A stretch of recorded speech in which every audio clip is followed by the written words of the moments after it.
Hi, Marvin Lindsay, Senior Pastor of First Presbyterian Church. Today's cup holder chat is about managing expectations, and this is a cup holder chat in safe mode. Not coming to you from the cup holder of my moving vehicle, but coming to you from the cup holder of a camp chair on my front porch, because I got fussed at on Sunday at the virtual coffee hour by Dr. Betsy Garrett. Dr. Garrett is a little worried about me doing these cup holder chats and then planting the car into an oak tree, and then Dr. Montgomery at University's ER has to put old Humpty Dumpty back together again. So into the cup holder we go. And like I said, you stay there. This cup holder chat is about managing expectations. And I want to begin by telling you a story.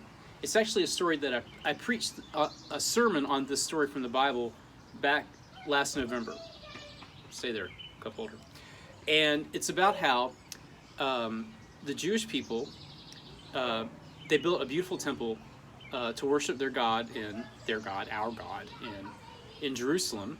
And then a terrible disaster happened. They were conquered by the Babylonians. The Babylonians ransacked the city, they pillaged the temple, and then they destroyed it. And then they marched all the best and brightest people in Israel off to Babylon to live as exiles.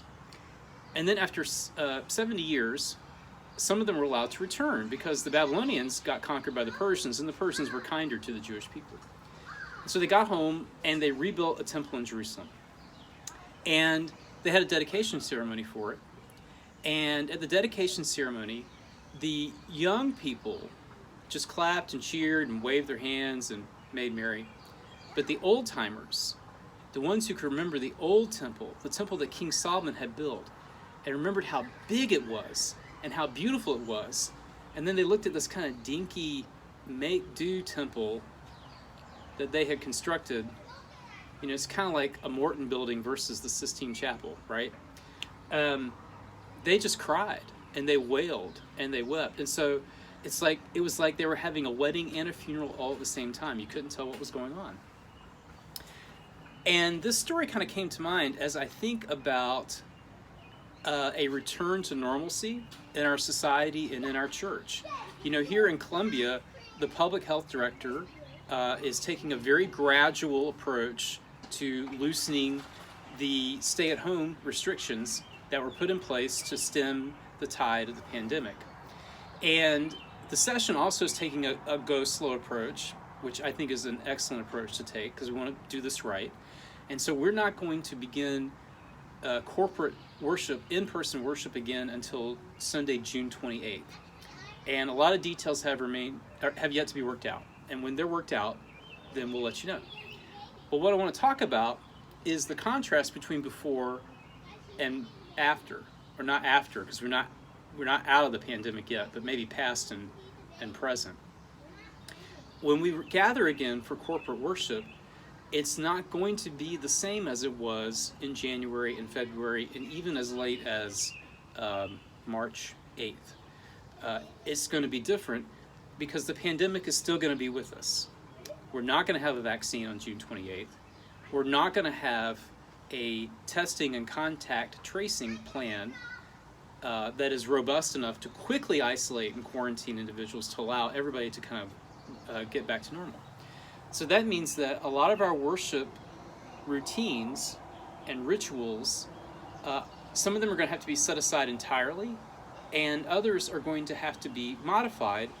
And the purpose of this is to reduce the threat of disease transmission, a disease for which there is no cure, for which there is no vaccine, which is highly contagious, and which is very deadly.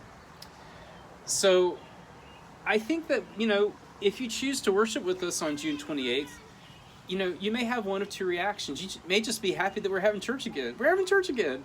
You know, just like those people who were there at the dedication of the second temple. We got a temple again.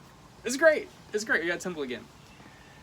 On the other hand, you may leave worship and you just may be sad and you may be disappointed because it's not the way you remember it. It's just not. It just doesn't. Maybe it just won't hold a candle to the way that we worshiped just a few short months ago. And what I want to say to you is that there's no right or wrong way to react, okay? Your reaction is your reaction. If you are happy, you are happy. If you are sad, you are sad. You know, in the New Testament, it says that we're supposed to rejoice with those who rejoice and weep with those who weep. And so I just want you to know that whatever you're feeling is okay. And I'm here as your pastor to listen to that and to sit with you, to rejoice with you in your rejoicing, and to weep with you in your weeping.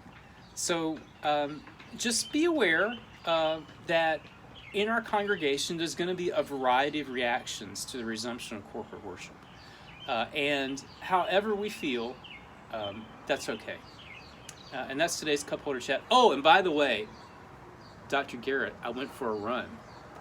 I'm taking care of myself.